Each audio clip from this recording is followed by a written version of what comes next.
Hi everyone, I hope you're doing well. Thank you so much for watching and subscribing. And if you're not subscribed, I would love for you to do so, and remember to press the notification bell so you don't miss any videos. So guys, I have bought an insane number of perfumes of late. And please don't judge me. I have not paid full price for any of them except maybe one. And that's only because I have a problem, and I will not get into that today. I will talk about it when I do a video on that purchase. So except that, all are purchased using a discount code or from a discount perfume website. And some of these are perfumes that I have been eyeing for a long time. They were on my wish list. Some of them were out of stock for a while, so this time when I saw them, I just had to get them. And because there are so many of them, and some of them are still on their way, I will do this in a few parts. So another reason for you to subscribe and press the notification bell so you don't miss any videos if you are interested in this kind of content. So let's dive in. Where do I start? Let's start with the most surprising and extravagant and impulsive purchase. Surprising because this house hasn't been on my radar because they are so expensive, and I always walk past their counter because I'm afraid that if I like something, it's going to be a huge problem for me. It will completely upset my finances. But because this time I was exchanging it for another perfume, there was something I had bought from Guerlain which I didn't like, and I had to return it. And I was hoping to find something in a similar collection and price range, but I wasn't liking anything. And seeing the kind of fragrances I was gravitating towards, the essay kept on suggesting Creed to me. So I finally caved, and she showed me a few. She showed me Royal Princess Oud and a couple of others. And the one that I liked most on paper was Aventus for Her. And when I tried it on my skin, I just fell in love, guys. It was so beautiful. It wasn't anything like I had smelled before. So I ended up getting this one. I didn't have to pay a lot more extra, just $10, but I did get a lot smaller size than what I had originally. Originally, I had a 2.5 ounce bottle. Now I only have a 1 ounce bottle, but you know, it's fine. I don't mind as long as I know that this is the perfume that I'm going to use and wear. Now this one is such a pretty fragrance, guys.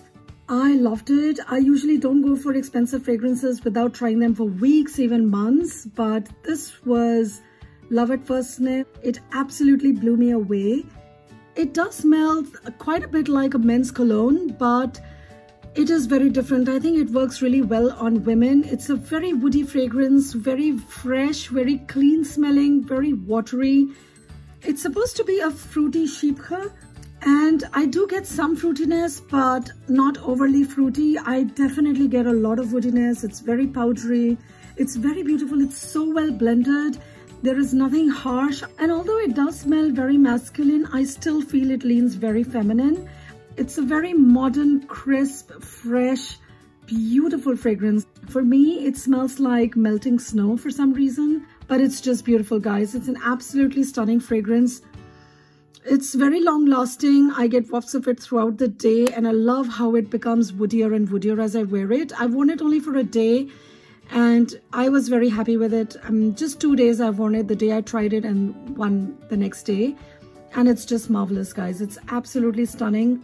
And I am quite open to trying more from this house now.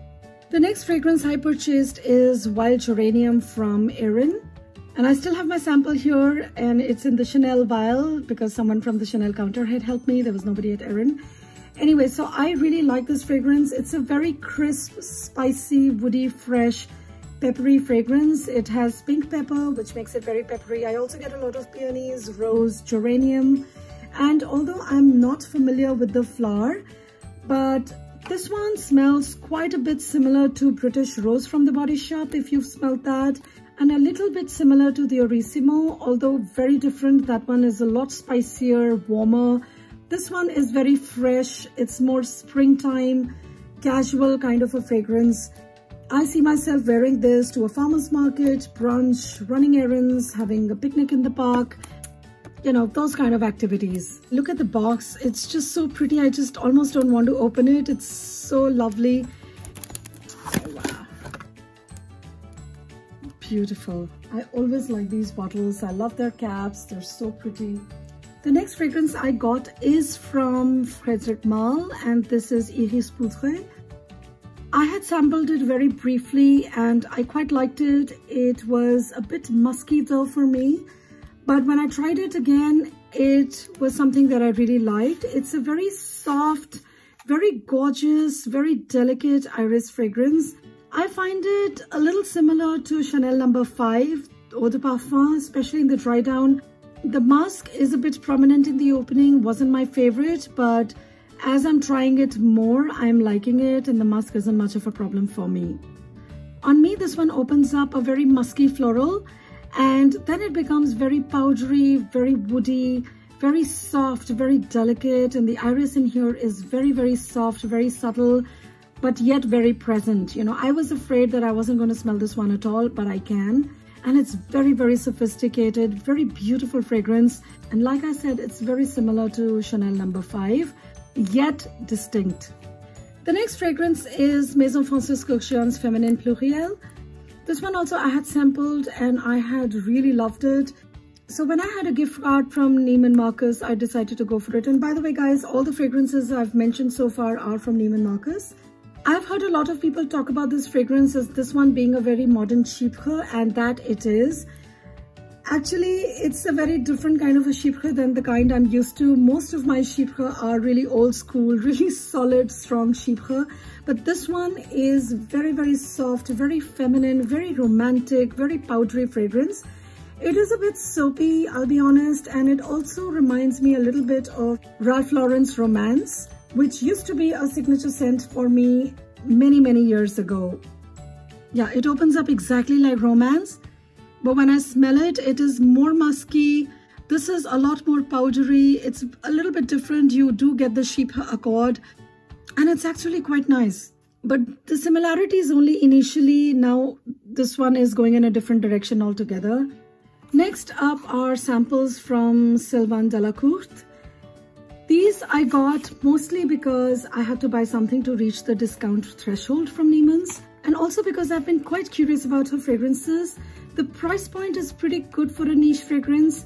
They do offer 30 ml or 1 ounce sizes for about $70, I think, which I think is quite reasonable. And in case you don't know, Sylvain Delacour is one of the perfumers at Guerlain, or was at Guerlain. Now I think she's moved on and she's got her own house. But she did team up with Thierry Vasser and a couple of other perfumers to create some fragrances for Guerlain.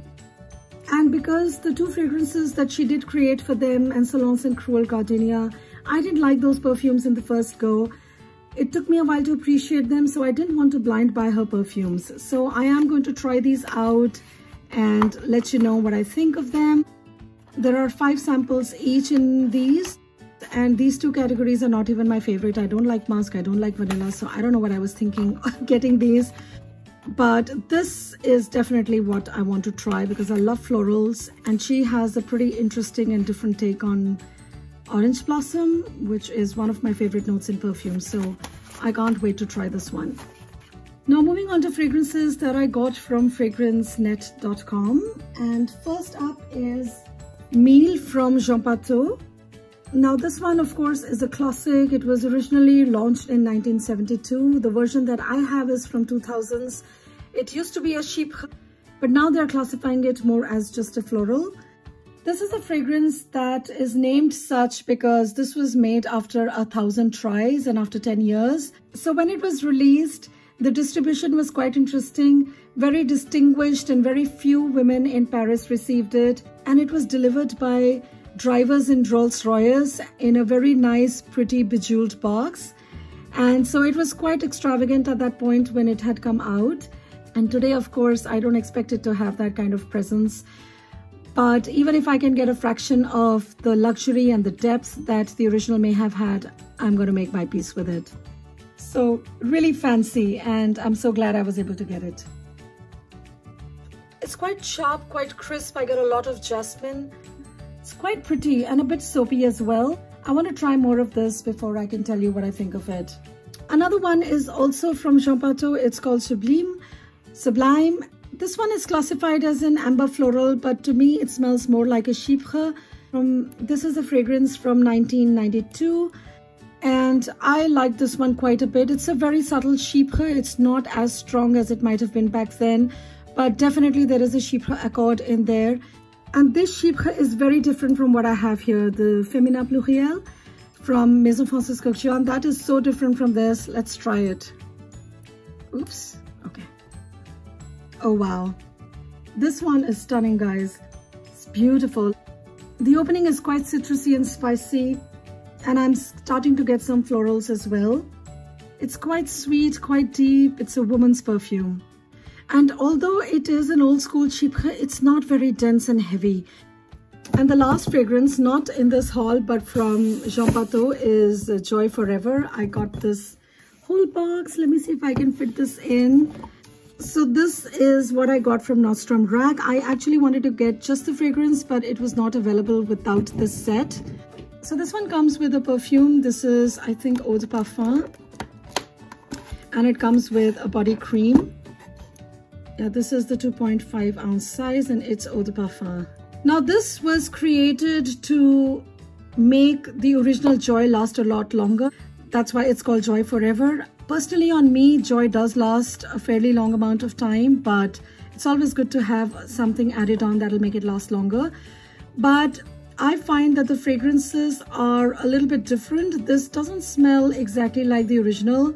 So whatever they added on also changed the fragrance of it. This on me is a lot more musky. On some days, the muskiness is fine. It's quite tolerable. And then on some, it's not. I think it works better during the day when I'm moving about and it's able to disperse and breathe a bit more. And then it's a beautiful fragrance, guys. It's a lovely, lovely floral. You've got jasmine, you've got roses, and a lot of roses, but very beautifully done roses. If you don't like roses, you might still like this one. And when I combine this with the body cream, and it's a pretty big sized one. Wow, it's 200 ml. I think this and the fragrance combined do smell amazing. And this one on its own also smells very, very nice. It's a beautiful fragrance. If you're going to ask me which one I prefer, I can't answer that now. I do need to play with it. But just because of the musk, I do think that I might like the original Joy more. And so now this one I can use to store my samples. What a pretty box. And the last one for today's haul is La Vie est Belle en Rose. This is also an impulse purchase. I was on a La Vie est Belle trip. I did get La Vie est Belle Intensement last year, and I really enjoyed wearing it. And when I tried Rose, I thought it was very different from the originals. The original one doesn't work on me at all, and so I'm always a bit hesitant to try different flankers of this one. Just look at the bottle of this. So pretty it is. So this one is a very sparkly rose perfume with La Vie est Belle base. It's got raspberries, rose, peonies. It's very light, refreshing. It's very fruity and sweet. It's a very pretty perfume, an easy grab for spring and summer. And I think it easily goes from day to night, and I'm really looking forward to wearing this one. Next up is Eden from Cacharel. A lot of people have been talking about this one. I know Gabby from The Fragrantician had mentioned it, and I also saw a bunch of people post their bottles on Instagram. And I was very intrigued and curious, and this was out of stock for quite some time, and so this time when I saw it, I just jumped at it.